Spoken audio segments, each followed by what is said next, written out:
right, we're getting into the middle of the week. Today we're talking about an ever important part of the body, and that is the immune system. So let's get into it. There's so much that goes into the immune system, so we'll just be dipping our toes in today. But let's talk on the makeup of the immune system and what can you do to build better immune response. There are two parts to our immune system: our innate immune system, which we are born with and simply kills pathogens as we are exposed, and our adaptive immune system, which you develop when your body is exposed to microbes or chemicals released by microbes over time.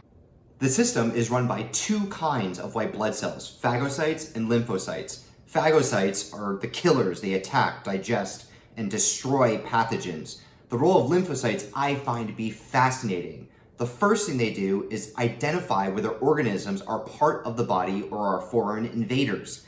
They do this by reading the proteins found on the surface of all cells. And over time, they learn to ignore the body's own proteins, patrolling for antigens or foreign bodies. Each B lymphocyte creates their own singular antibody, which don't necessarily go and kill the antigen or invader, but will lock on to that invader, marking it for death.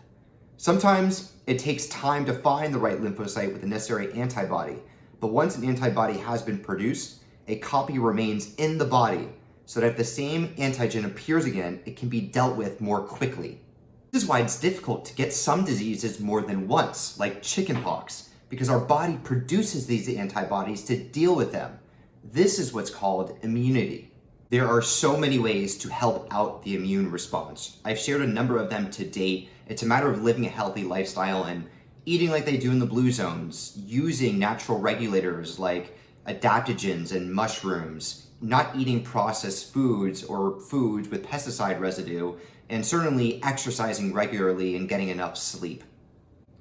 You don't need fancy stuff. The list is really endless. So feel free to watch any of my previous videos. They'll be helpful, or look to the links in my notes for more sources on this. That's all I got for today. Have a great one. We'll see you tomorrow.